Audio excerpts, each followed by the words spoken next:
Jadi problem sekarang adalah banyak mufassir yang hanya mengartikan dari terjemah.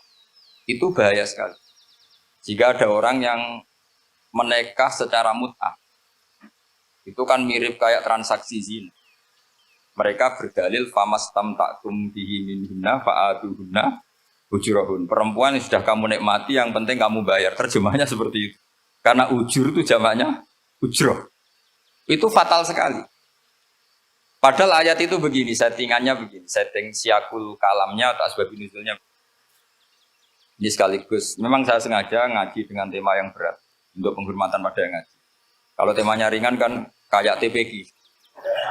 Jadi ini supaya gue keren-kerenan, ini ada doktor Pak Oni pernah dekan Fakultas Hukum. Jadi kalau saya nanti salah tinggal ditangkap saja, gampang kan? Tapi nangkap saya berurusan dengan Tuhan. Jadi, kalau orang dekat Allah itu yang tanggung jawab itu Allah. Jadi dia bisa menang di kepolisian tapi kalah di hukum Tuhan. Berhadapan-hadapan dengan saya. Begini asbab nuzulnya begini. Wal muhsanatu minan nisa yang awal juz 5 itu ya kita santai aja. Yang awal juz 5 itu sebetulnya maktuf diatafkan pada ayat hurrimat alaikum ummahatukum wa banatukum wa akhwatukum wa ammatukum wa kholatukum wa banatul akhi wa banatul ukhti. Jadi perempuan yang haram dinikah itu ada 7. Yang faktor nasab yaitu siapa? Ibu, putri, saudara putri, bulik dari bapak, amah itu bulik dari bapak, kholah itu bulik dari ibu, keponakan dari saudara lelaki, keponakan dari saudara perempuan. Ini disebut haram karena nasab gen. Kalau orang Jawa bilang hanya 4 karena ngitungnya bulik baik dari bapak maupun ibu. Kalau orang Jawa bilang kan bulik terus keponakan dihitung 1. Padahal ada keponakan dari saudara lelaki, ada keponakan dari saudara apa? Perempuan. Wa banatul akhi wa banatul ukhti. Terus kedua, haram karena rodok. Kita tahu dalam hukum Islam rodok adalah sama dengan nasab. Jadi ibu yang pernah menyusui kamu berarti jadi ibu kamu. Dan saudara sepenyusuan berarti menjadi saudara kamu. Ini disebut wa ummahatukumul lati arda'nakum wa akhwatukum minar rodok. Terus ketiga, haram karena musoharoh, karena besanan. Jadi pagi ini misalnya saya nikah dengan Sri, bilang qabiltu nikaha wa taswijaha bil marhum madkur. Setelah nikah dengan Sri ini otomatis ibunya dia menjadi mertua. Otomatis haram saya apa? Nikah. Ini namanya haram karena musuh. Atau kamu punya anak Zaid. Zaid pagi ini akad dengan Sri. Berarti Sri adalah menantu Anda. Otomatis haram bagi Anda. Itu namanya haram karena musuh haram. Karena bisanan. Itu yang disebut waroba apa haram-haram itu kan saat terus itu wa ummahatu nisaikum. Apa ibu dari istri-istri kamu. Memang ini agak jelimet, tapi memang syaratnya mufassir harus biasa jelimet. Jangan hanya nyari partai ayat-ayat untuk kepentingan partai. Wah itu ngeri. Kacau Quran dipakai kampanye. Terus itu berarti sudah 3 kan? Haram karena nasab, karena rodok, haram karena musuh. Terus yang keempat ini haram yang bukan karena sebab pada seorang perempuan, tapi karena istri orang. Disebut wal muhsanatu minan nisa. Haram menikahi perempuan yang masih milik orang lain. Nah, orang lain yang menikahi ini, istilahnya Allah adalah lelaki yang menikahi perempuan ini adalah lelaki sing muhsinina ghairu musafihin, secara nikah yang sah. Nah, nikah yang sah itu begini dalam hukum fikih Islam. Saya nikah dengan Sri, kalau hanya akad, itu saya wajib bayar mahar hanya separuh. Jadi kalau saya janji bayar 1 miliar, berarti wajib bayar berapa? 500 juta. Kalau janjinya 100 juta, hanya bayar 50 juta. Itu yang wajib bil akdi. Nanti wajib sepenuhnya nunggu bil jima. Kalau sudah hubungan intim, baru wajib 100%.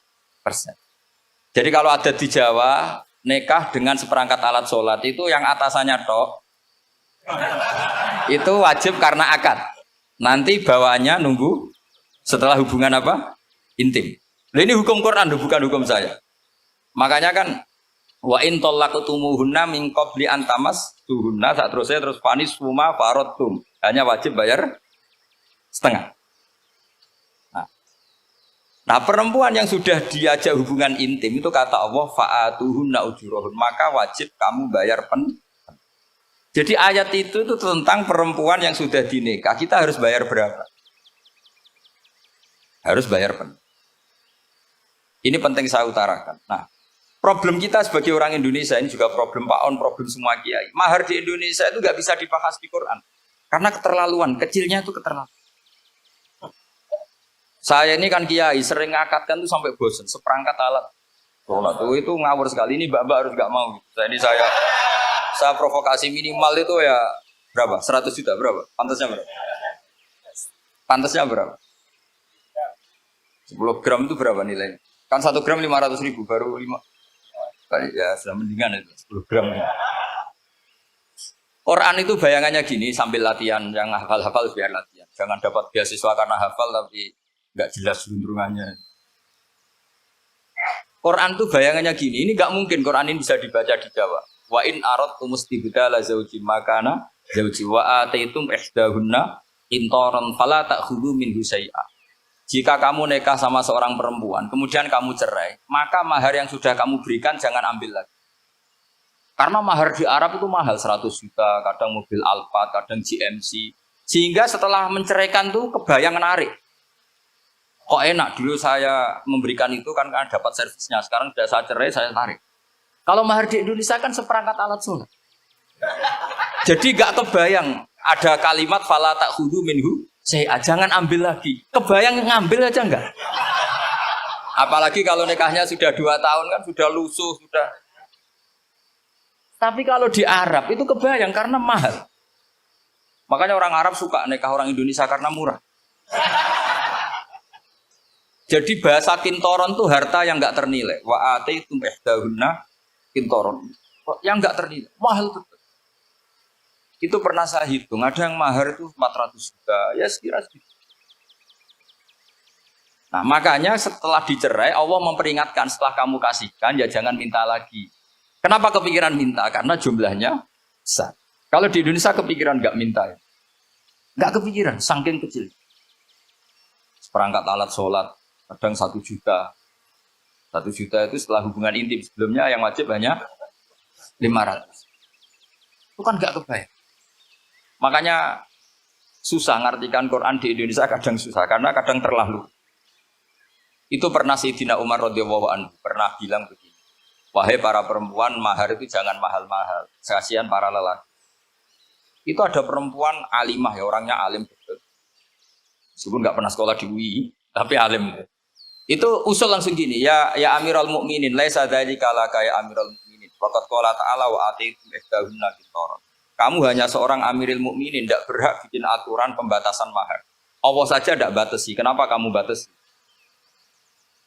Jika dulu yang namanya nikahnya Sulaiman Agung atau Jamaluddin siapa Ratu Agung, kalau hadiah ya sampai tas mahal itu. Ini kan dari bahasa Arab mumtaz mahal. Mumtaz itu istimewa, mahal itu tempat. Dia punya istri yang sangat dicintai, dikasih hadiah mumtaz mahal. Terus ilat Jawa jadi apa? Tas mahal. Itu sama Mujid Ulil Albab kalah. Itu kalau cerai kan kepikiran minta lagi. Dikasihkan yang baru.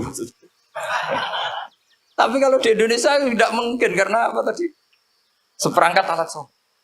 Begitu nyari yang murah lagi. Yang bagus kitanya, bungkusnya yang bagus. Nah, maka nggak mungkin kita maknani Quran tanpa mengenal yang bernama asbabin. Karena makna ayat itu bisa kacau kalau kita tidak tahu asbabin.